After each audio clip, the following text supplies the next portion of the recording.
तो दोस्तों, आज मैं आपको बताऊंगा डायबिटीज़ टाइप 1 के बारे में। साथ में ये भी बताऊंगा कि जो डायबिटीज़ है वो कितने तरह की होती है। टाइप 1 के अलावा और कौन कौन सी तरह की डायबिटीज़ होती है। साथ में यह डायबिटीज़ टाइप 1 जो है यह किस उम्र के लोगों में देखने को मिलती है और टाइप 2 डायबिटीज़ से किस तरह से यह अलग है, इसके लक्षण क्या होते हैं, कैसे पहचानते हैं इस बीमारी को, और साथ में टाइप 1 जो डायबिटीज़ होती है इसका इलाज टाइप 2 से किस तरह से अलग होता है। तो इस वीडियो में ये सारी बातें मैं आज आपको बताऊंगा, तो अंत तक इस वीडियो को देखना। तो इसमें सबसे पहली बात तो ये होती है कि टाइप 1 डायबिटीज़ को किस तरह से पहचानें और कौन कौन से ऐसे लक्षण आते हैं जिनको कि हम नज़रअंदाज ना करें। तो देखिए, यदि आपकी उम्र 20 वर्ष से अधिक है, यानी कि इसमें सबसे बड़ा फैक्टर होता है कि ये जनरली जो है वो जेनेटिकली ट्रांसमिटेड होती है, यानी कि एक तरह से इसमें जेनेटिक्स का फैक्टर बहुत ज़्यादा होता है। यानी अगर किसी व्यक्ति के परिवार में किसी को है, यानी कि मम्मी पापा को जो है तो पूरी संभावना है, या फिर मतलब संभावना जो है वो बहुत ज़्यादा बढ़ जाती है कि उस व्यक्ति में भी जो है उसके मतलब जो है उनके बच्चों में भी ये बीमारी जाए। तो क्या क्या इसके लक्षण होते हैं। अभी के समय में जो है डायबिटीज़ की जो बीमारी है ये बहुत ज़्यादा बढ़ गई है। ऐसा इसलिए क्योंकि हम सबकी जो लाइफ स्टाइल है वो काफ़ी हद तक सीडेंटरी हो गई है, यानी कि हम सब लोग घर के अंदर ही रहते हैं या फिर जो है एक जगह बैठकर काम करते हैं, ज़्यादा चलने फिरने वाला काम नहीं होता। साथ में ज़रा सा भी कहीं जाना होता है तो पैदल चलना होता ही नहीं है, लिया बाइक उठाई और ये जा रहे हैं। तो इस वजह से जब हम लोग ज़्यादा पैदल वगैरह नहीं चलते तो इस वजह से क्या होता है कि हमारा जो वज़न है धीरे धीरे वो बढ़ता है, और जब वज़न बढ़ता है तो बॉडी में इंसुलिन रेजिस्टेंस आने लगती है। तो इस तरह की भी डायबिटीज़ होती है। हालांकि वो अलग तरह की डायबिटीज़ है, टाइप 2 डायबिटीज़ बोलते हैं उसको। लेकिन साथ में एक्सरसाइज की कमी, एक्सरसाइज नहीं करते व्यक्ति आजकल, और साथ में एक जेनेटिक्स का भी फैक्टर होता है, यानी कि आपको जो बीमारी विरासत में मिले आपके माता पिता से। जैसे कि बहुत से लोग होते हैं कि विरासत में ज़मीन ज़्यादा छोड़ के जाते हैं, लेकिन कई बार होता ये है कि हमारे माँ बाप हमारे लिए विरासत में ऐसी बीमारियाँ छोड़ जाते हैं, जैसे कि टाइप 1 डायबिटीज़, ब्लड प्रेशर की बीमारी, हृदय रोग की बीमारी, ऐसी कई तरह की बीमारियाँ हैं जो हमें हमारे माता पिता से भी मिल सकती हैं। तो ये जो डायबिटीज़ है टाइप 1 ये उन्हीं में से एक है। ये जो टाइप 1 डायबिटीज़ है ये आनुवांशिक होती है। इसमें कि जो है यानी कि माता पिता के अंदर अगर ये बीमारी कई बार तो पीढ़ी दर पीढ़ी चली जाती है, यानी एक पीढ़ी से दूसरी पीढ़ी में, फिर उस दूसरी पीढ़ी से तीसरी पीढ़ी में, और कई बार तो जो बच्चे होते हैं छोटे छोटे बच्चे, 5-5 साल के बच्चे, 10-10 साल के बच्चे, उनमें ये डायबिटीज़ देखने को मिलती है। तो अगर हम आमतौर पर बात करें तो ये जो डायबिटीज़ है 3 तरह की होती है, एक तो टाइप 1, एक टाइप 2, और तीसरे तरह की जो डायबिटीज़ होती है वो होती है जेस्टेशनल डायबिटीज़, जो कि उस समय होती है जबकि महिला एक प्रेग्नेंट होती है। उस समय उसके ब्लड में शुगर का लेवल बढ़ जाता है, तो उसको हम बोलते हैं जेस्टेशनल डायबिटीज़। हालांकि ये डायबिटीज़ उसी समय तक रहती है, इसके बाद जब डिलीवरी हो जाती है तो उसके बाद ये समस्या ठीक हो जाती है, यानी कि जो महिला में शुगर बढ़ रही थी, ब्लड शुगर, वो कंट्रोल में आ जाती है। लेकिन आगे चल के उस महिला को जब वो 40-45 साल की हो जाएगी तो उस महिला में टाइप 2 डायबिटीज़ होने का खतरा बहुत ज़्यादा बढ़ जाता है, यानी कि उसकी रिस्क ज़्यादा बढ़ जाती है। टाइप 2 डायबिटीज़ उसको अपने जीवन में आगे चल के हो सकती है। लेकिन ये जो टाइप 1 है ये काफ़ी हद तक अलग है। तो क्या अलग, किस तरह से अलग है वो देखते हैं। तो देखिए, लिखा हुआ जैसे कि पिछले कुछ सालों में टाइप 1 डायबिटीज़ के मरीजों की संख्या में इजाफा हो रहा है। ऐसा सवाल ये उठता है कि आखिर ये जो टाइप 1 डायबिटीज़ है इसमें किस तरह से होती है ये बीमारी। जैसे कि टाइप 2 डायबिटीज़ का तो ये होता है कि कोई व्यक्ति है जिसमें कि अगर उसकी लाइफ स्टाइल सीडेंटरी है, साथ में वो किसी भी तरह की एक्सरसाइज वर्कआउट वगैरह नहीं करता है, तो ऐसे व्यक्ति में इंसुलिन रेजिस्टेंस आने लगती है, क्योंकि उसका वजन बढ़ता है और वजन बढ़ने के साथ साथ बॉडी में इंसुलिन रेजिस्टेंस आने लगती है। तो जो इंसुलिन रेजिस्टेंस होती है उसकी वजह से क्या होता है कि बॉडी में इंसुलिन तो बराबर बन रहा होता है, लेकिन शरीर की जो कोशिकाएं हैं, सेल्स हैं बॉडी की, वो उस इंसुलिन को पहचानती नहीं है। और जब वो उस इंसुलिन को पहचानेंगी नहीं, तो इंसुलिन के द्वारा जो ब्लड में जो ग्लूकोज होता है वो इंसुलिन के कारण ही जो है कोशिकाओं के अंदर प्रवेश करता है और वहाँ पर फिर अंदर एटीपी वगैरह बनते हैं, सेल के लिए एनर्जी बनती है।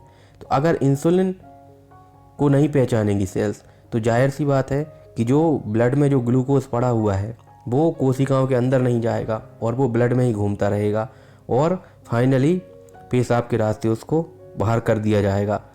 तो ऐसी स्थिति में जब इंसुलिन रेजिस्टेंस होती है और जनरली इस तरह की डायबिटीज़ 40 साल के ऊपर देखने को मिलती है, इसको हम टाइप 2 डायबिटीज़ बोलते हैं। इसमें मुख्य कारण इंसुलिन रेजिस्टेंस आना होता है और ये इसमें भी जो है एक बहुत बड़ा फैक्टर होता है। एक तो वजन ज़्यादा होना जिसकी वजह से इंसुलिन रेजिस्टेंस आती है, साथ में इसमें भी थोड़ा सा फैक्टर होता है जो कि एक जेनेटिक फैक्टर होता है, यानी कि अगर आपके माँ बाप को ये बीमारी है टाइप 2 डायबिटीज़ तो बच्चों में भी होने की संभावना रहती है। लेकिन जो टाइप 1 डायबिटीज़ होती है वो पूरी तरह से एक तरह से अलग है। इसमें होता क्या है कि जो बॉडी है उसके अंदर कुछ ऐसी बॉडी का जो इम्यून सिस्टम है, प्रतिरक्षा तंत्र है, वो इस तरह से काम करने लगता है कि जो हमारे जो पैंक्रियाज है यानी जो अग्नाशय है उसके अंदर जो बीटा कोशिकाएं पाई जाती हैं जिनका की काम होता है इंसुलिन बनाने का, उन बीटा कोशिकाओं के खिलाफ में, उन बीटा कोशिकाओं के अगेंस्ट में एंटीबॉडीज़ बन जाती हैं और ये एंटीबॉडीज़ पैंक्रियाज में पाई जाने वाली बीटा कोशिकाओं को, बीटा सेल्स को पूरी तरह से नष्ट कर देती हैं। और ऐसे व्यक्ति में होता क्या है कि इंसुलिन बनना पूरी तरह से बंद हो जाता है, क्योंकि जो हमारी बॉडी का जो मुख्य ऑर्गन है पैंक्रियाज, अग्नाशय, उसमें जो बीटा कोशिकाएं पाई जाती हैं वो पूरी तरह से जो है वो एंटीबॉडीज़ के द्वारा नष्ट कर दिया जाता है उन्हें, और ये सब बॉडी का ही इम्यून सिस्टम करता है।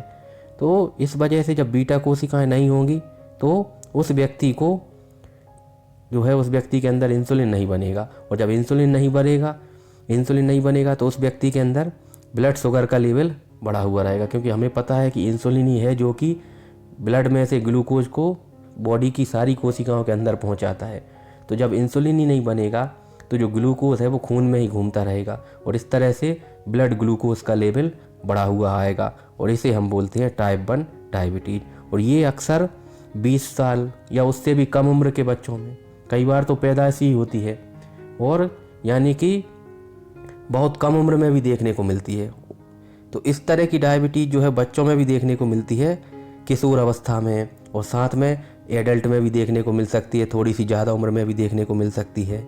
तो इस तरह की डायबिटीज़ को चूँकि ये बच्चों में मिलती थी किशोर अवस्था में, तो इसको जुवेनाइल डायबिटीज़ भी कहते थे। लेकिन अब जो है ऐसा नहीं है कि सिर्फ बच्चों में ही होती है, जो एडल्ट हो चुके हैं उनमें भी हो सकती है, यंग लोग हैं उनमें हो सकती है।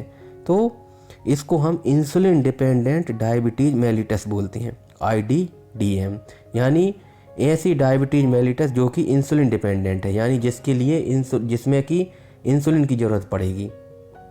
तो देखिए, अब प्रारंभिक अवस्था में टाइप 1 डायबिटीज़ वाले व्यक्ति में टाइप 2 डायबिटीज़ के समान लक्षण होते हैं, यानी कि देखो ब्लड में ग्लूकोज का लेवल बढ़ा हुआ है, चाहे वो टाइप 1 डायबिटीज़ हो चाहे वो टाइप 2 डायबिटीज़ हो, दोनों ही स्थितियों में ब्लड में ग्लूकोज का लेवल बढ़ा हुआ है और इस कंडीशन को हम बोलते हैं डायबिटीज़, मधुमेह।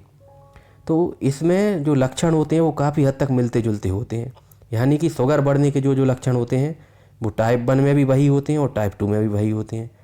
तो कई बार क्या होता है कि जब उम्र कम होती है, तो जैसे कि कोई व्यक्ति है जिसकी कोई किशोर बालक है जिसकी उम्र सिर्फ 10 या 15 साल की, लगभग 15 साल के करीब उम्र है, तो वो कभी सोचेगा ही नहीं कि उस व्यक्ति को डायबिटीज़ भी हो सकती है, कि मुझे डायबिटीज़ भी हो सकती है। तो क्योंकि इसमें हुआ क्या कि जो बीटा कोशिकाएं थी उनको जो है वो एंटीबॉडीज ने पूरी तरह से नष्ट कर दिया, तो अब इंसुलिन बनना हो गया पूरी तरह से बंद, और इस वजह से ब्लड में ग्लूकोज का लेवल बढ़ा हुआ रहता है। और जैसे डायबिटीज़ के लक्षण होते हैं टाइप 2 के, सेम वैसे ही लक्षण टाइप 1 डायबिटीज़ में देखने को मिलेंगे। लेकिन उस व्यक्ति को जो है वो कभी इस बारे में सोचता ही नहीं है कि मुझे भी डायबिटीज़ हो सकती है, क्योंकि मेरी उम्र तो सिर्फ अभी 15 वर्ष है। तो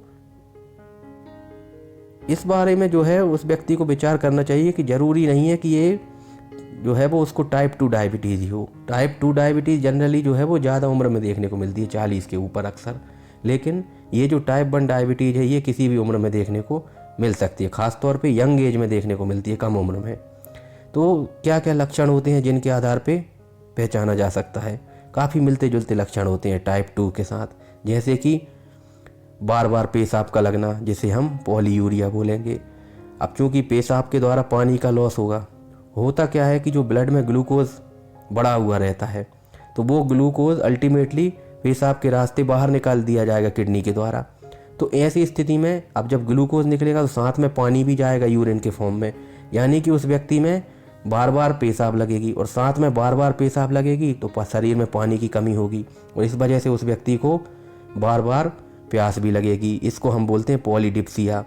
और चूँकि वो व्यक्ति जो भी खाना खाएगा उसमें जो भी उसको अल्टीमेटली डाइजेशन होने के बाद जो ग्लूकोज बनेगा ब्लड में, वो शरीर की कोशिकाओं तक नहीं पहुंचेगा, और इस वजह से क्या होगा, उस व्यक्ति को जो है वो ऐसा लगेगा कि अभी तो मैंने कुछ खाया ही नहीं है एक तरह से, क्योंकि बॉडी में एनर्जी नहीं बनेगी। अगर ग्लूकोज सेल के अंदर नहीं जाएगा तो बॉडी में एनर्जी नहीं बनेगी, एटीपी नहीं बनेगी, तो उसको व्यक्ति को यही लगेगा कि अभी मैंने खाना खाया, यानी कि खाना खाने के बाद भी उस व्यक्ति को ऐसा लगेगा कि अभी तो जो है मैंने कुछ खाया ही नहीं है, और इस चक्कर में वो दोबारा से खाना खाएगा, यानी कि दोबारा से कुछ खा लेगा, और साथ में उसको जो है जब ओवर ईटिंग हो जाएगी तो इस वजह से हो सकता है कि उसका पेट खराब हो जाए।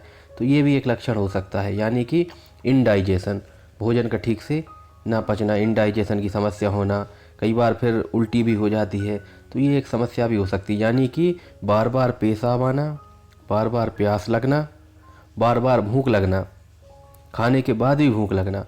और क्योंकि जब बॉडी में ग्लूकोज की जो है वो कोशिकाएं जो है बॉडी की, वो ग्लूकोज का इस्तेमाल नहीं कर पाएंगी, तो ऐसी स्थिति में व्यक्ति को जो है बहुत ज़्यादा थकान महसूस होगी। और समय के साथ साथ जब शुगर हाई रहती है तो उस व्यक्ति को धुंधला दिखना शुरू हो जाता है, ब्लड विजन हो जाती है, और कई बार उस व्यक्ति को कोई छोटा सा घाव हो जाता है तो उसको भरने में भी काफ़ी समय लगता है। और इस बीमारी में जो है टाइप 1 डायबिटीज़ हो, इसमें क्या हो, चाहे टाइप 2 डायबिटीज़ हो, इसमें क्या होता है कि ज़्यादा खाने के बाद भी व्यक्ति का वजन कम होने लगता है।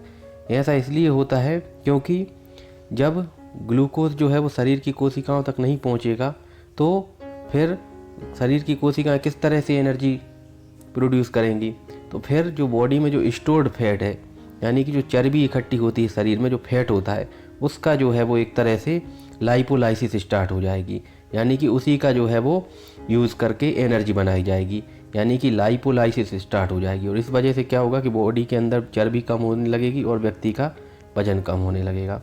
फिर व्यक्ति का मुंह सूखेगा बार बार, और अपच की शिकायत हो सकती है उसको, इनडाइजेशन।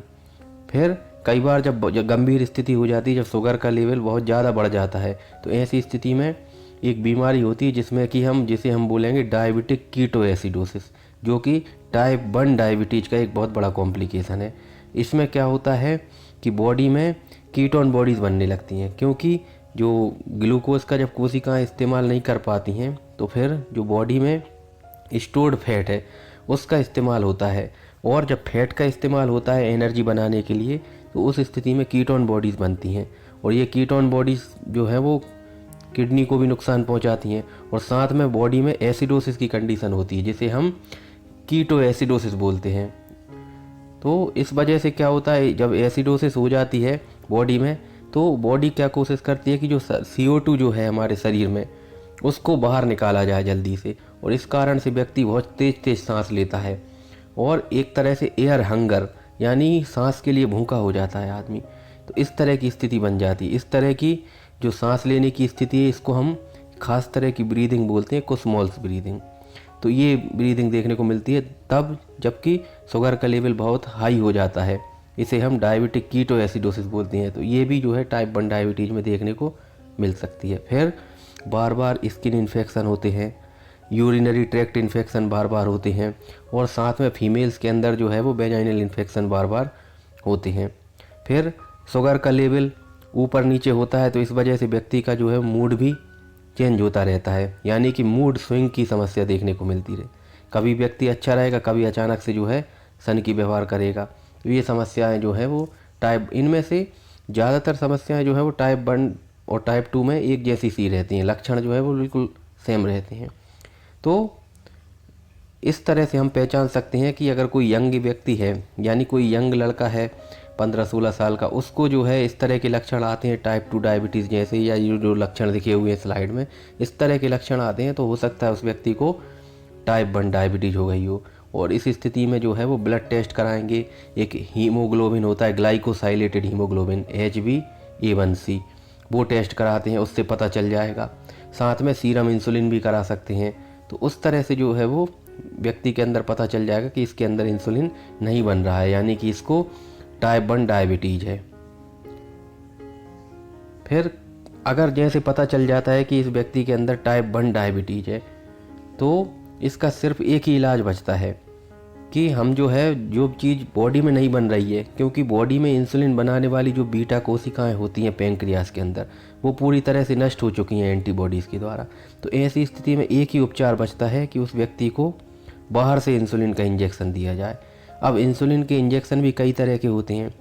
कुछ इंसुलिन तो ऐसे होते हैं जो कि शॉर्ट एक्टिंग होते हैं, जिनकी की जो एक्शन होती है वो सिर्फ 5-6 घंटे रहती है, इसके बाद उनका इफेक्ट ख़त्म हो जाता है। तो ऐसे इंसुलिन को दिन में 3 से 4 बार लेना पड़ता है। जब जब व्यक्ति कुछ भी खाता है, जैसे मान लो सुबह नाश्ता करता है, उस समय इस इंसुलिन को लगाते हैं। रेगुलर इंसुलिन बोलते हैं इसको, ह्यूमन इंसुलिन भी बोलते हैं, सोल्यूबल इंसुलिन भी बोलते हैं इसको, क्योंकि इसको हम ड्रिप में भी जो है वो इंजेक्शन के फॉर्म में ड्रिप में डाल के भी इसको लगा सकते हैं। सोल्यूबल होता है ये, रेगुलर इंसुलिन, ह्यूमन इंसुलिन बोलते हैं। तो इस तरह का इंसुलिन जो है वो शॉर्ट एक्टिंग होता है, यानी कि इसकी एक्शन मुश्किल से 5 से 6 घंटे रहती है बस। तो इसको 3 से 4 बार दिन में लगाना पड़ेगा, ब्रेकफास्ट के पहले, फिर लंच के ठीक पहले लगा के जो है व्यक्ति खाना खाए, फिर उसके बाद डिनर के ठीक पहले इसको लगा के खाना खाए। इस तरह से जितनी भी बार खाना खाएगा या नाश्ता करेगा उस समय उसको ये इंसुलिन लेना पड़ेगा। जबकि जो दूसरी तरह का इंसुलिन होता है वो होता है लॉन्ग एक्टिंग इंसुलिन। इसमें क्या होता है कि व्यक्ति को सिर्फ एक ही बार लगाना होता है, और ये जो है इसका एक ब्रांड नेम भी चलता है जिसको हम बोलते हैं लेंटस। तो ये जो लेंटस इंसुलिन ब्रांड है, इसके अंदर इंसुलिन ग्लार्जीन होता है, और ये एक लॉन्ग एक्टिंग इंसुलिन है। और ये क्या करता है कि इसको एक बार लेना होता है रात में सोने से ठीक पहले। अब वो व्यक्ति की ज़रूरत के हिसाब से जो है और शुगर लेवल के हिसाब से इसका डोज देते हैं, जैसे कि 6 यूनिट, 7 यूनिट, 10, 12, जिस तरह की ज़रूरत हो, 15 यूनिट, इस तरह के इसको एडजस्ट करती है। और ये जो है पूरी तरह से आपके डॉक्टर के द्वारा ही जो है इसको उसकी ऑब्जर्वेशन में जो है एक तरह से डॉक्टर के द्वारा ही आपको प्रिस्क्राइब किया जाएगा, और तभी इसको लेना होता है। और फिर डॉक्टर आपको बार बार बुलाता है, उस शुगर चेक करता है, और इस तरह से जब शुगर का लेवल जब कम ज़्यादा होता है उस हिसाब से इसका डोज भी एडजस्ट करना पड़ता है। तो ये जो लेंटस इंजेक्शन आता है, इंसुलिन ग्लार्जिन जिसके अंदर होता है, ये रात में सोने से पहले लगाया जाता है। इसका जो है इसमें कोई भी पीक इफेक्ट नहीं आता है, यानी कि इसकी एक्शन पूरे 24 घंटे तक एक समान बनी रहती है। जबकि जो रेगुलर इंसुलिन होता है उसकी जो इफ़ेक्ट आता है पीक इफ़ेक्ट, यानी सबसे चरम पर होता है इफ़ेक्ट, वो आता है लगभग लेने के बाद 2 से 4 घंटे के अंदर इसका पीक आ जाता है, यानी कि मैक्सिमम एक्शन उस समय हो रही होती है। और धीरे धीरे ये एक्शन कम हो जाती है रेगुलर इंसुलिन की, और लगभग 6 से 7 घंटे में पूरी तरह से एक्शन खत्म हो जाती है। जबकि जो लेंटस इंजेक्शन है इंसुलिन ग्लार्जिन, ये लॉन्ग एक्टिंग इंसुलिन है, इसकी एक्शन पूरे 24 घंटे एक समान बनी रहती है, यानी कोई भी पीक इफेक्ट नहीं आता है। तो ये जो है टाइप 1 डायबिटीज़, जिसको हम insulin dependent diabetes mellitus IDDM बोलते हैं, इंसुलिन डिपेंडेंट डायबिटीज़ मेलिटस, तो इसका सिर्फ और सिर्फ एक ही उपचार है कि व्यक्ति को जो है इंसुलिन लेना है लाइफ टाइम, यानी कि लाइफ लॉन्ग इंसुलिन लेना पड़ेगा। और जब इंसुलिन लेता है व्यक्ति, तो कई बार क्या करता है व्यक्ति कि इंसुलिन का इंजेक्शन तो ले लिया लेकिन खाना उतना नहीं खाया। जैसे मान लो व्यक्ति 4 से 5 रोटी खाता है, लेकिन किसी दिन उसको भूख नहीं है, मान लो दोपहर के समय उसको भूख नहीं है और उसने सिर्फ 2 रोटी खाई, लेकिन इंसुलिन का डोज जो है वो जितना बताया डॉक्टर ने उतना ही ले लिया। तो इससे क्या होगा कि उस व्यक्ति की शुगर बहुत ज़्यादा कम हो सकती है। और जब शुगर का लेवल खाली पेट 70 मिलीग्राम से पर कम हो जाए, 70 मिलीग्राम पर डेसीलीटर, 70 मिलीग्राम, तो इससे कम होने पे व्यक्ति के अंदर हाइपोग्लाइसेमिया के फीचर्स आने लगते हैं। व्यक्ति हो सकता है इरिटेबल हो जाए, चिड़चिड़ा व्यवहार हो जाए उसका, मतलब एबनॉर्मल बिहेवियर हो जाए। और जब शुगर का लेवल 20 से भी कम हो जाता है तो ऐसी स्थिति में तो फिर कोमा में जाने की संभावना रहती है। तो इंसुलिन थेरेपी जब हम स्टार्ट करते हैं तो एक बहुत बड़ा खतरा यही रहता है कि उस व्यक्ति को हाइपोग्लाइसेमिया हो सकता है, यानी कि ब्लड में शुगर का लेवल बहुत ज़्यादा कम हो सकता है।